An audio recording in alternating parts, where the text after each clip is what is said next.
പക്ഷെ ഇത് ഉടുപ്പിച്ചു തരാം അല്ലേ? പച്ചു താത്ത രാവിലെ വരാം, സാരി ഉടുപ്പിച്ചു തരണേ എന്ന് പറഞ്ഞിട്ടാണ് പോയത്.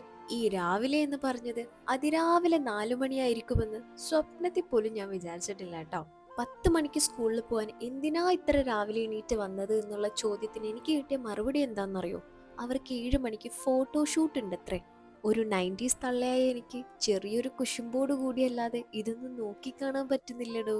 പിന്നീട് അങ്ങോട്ട് ഞാനും 5 കുട്ടികളും 5.5 മീറ്റർ തുണിയും തമ്മിൽ ഒരു മൽപ്പിടുത്തായിരുന്നു അവിടെ നടന്നുകൊണ്ടിരുന്നത്. ഒരു പ്രൊഫഷണൽ ഡ്രേപ്പിസ്റ്റ് അല്ലെങ്കിലും ഒരുവിധം ഞാൻ എല്ലാം കുത്തിപ്പിറക്കി മിനുക്കി അവിടെ വെച്ചിട്ടുണ്ട്. മീമാന്റെ നാട്ടില് പിന്നെ ഓടി നടന്ന് നമ്മൾ കാര്യങ്ങൾ ചെയ്യണം. സാരി ഡ്രേപ്പിംഗ് ഒരിടത്ത്, ഹെയർ സ്റ്റൈലിംഗ് മറ്റൊരിടത്ത്, മേക്കപ്പ് വേറൊരിടത്ത്, എല്ലാം കഴിഞ്ഞ് റെഡി ആയതിനു ശേഷം എല്ലാ വീട്ടിലും ഓടി നടന്ന് ഒരു അപ്രീസിയേഷൻ മേടിക്കുക എന്നുള്ളതും ഇവിടെ ഫറലാക്കപ്പെട്ട കാര്യമാണ് കേട്ടോ. ഇതൊന്നുമല്ല എനിക്ക് നിങ്ങളോട് പറയാനുള്ളത്.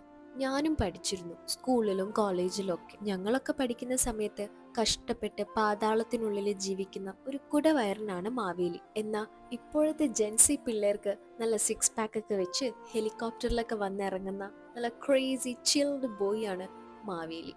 അല്ല എന്ന് പറയാൻ പറ്റുമോ സക്കീർ ബായിക്ക്? ഇല്ല. കാരണം ഞങ്ങളൊക്കെ അല്ലല്ല 90s കിഡ്സ് ഒക്കെ ഔട്ട്ഡേറ്റഡ് ആയി ഗൈസ്. കണ്ടില്ലേ, അവര് ഫോട്ടോഷൂട്ടിന് വേണ്ടി പോകുന്ന കാഴ്ചയാണ് കേട്ടോ ഇത്. ഇവിടെ തൊട്ടടുത്തുള്ള മനോഹരമായിട്ടുള്ള ഒരു അമ്പലത്തിലേക്കാണ് അവർ പോയത്. അവിടുത്തെ പൂജാരി വളരെ വെൽക്കമിങ് ആയിരുന്നു കേട്ടോ.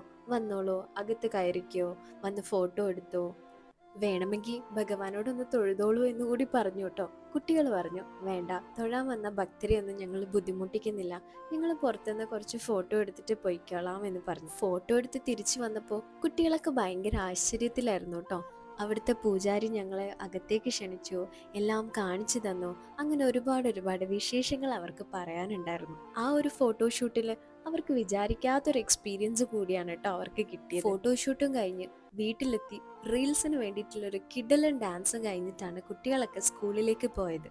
തോട് പോലത്തെ റോഡിലൂടെ സാരിയും പൊക്കി പിടിച്ച് അവിടെയും ചെന്ന് കുറെ ഫോട്ടോസും കാര്യങ്ങളൊക്കെ എടുത്ത് തിരിച്ചു വന്ന് റീലും എടുത്തിട്ട് പോകുന്നത് കണ്ടപ്പോൾ ഞാനൊരു കാര്യം കൺഫേം ആക്കി. എന്താന്നല്ലേ, എന്റെ സാരി ഡ്രേപ്പിംഗ് അത്യാവശ്യം പവർഫുൾ ആണ്, ഊരിപ്പോരില്ല എന്ന്. മതി, അത് മാത്രമേ ഞാൻ ആഗ്രഹിച്ചിട്ടുള്ളൂ. അപ്പൊ ശരി, ബൈ ബൈ.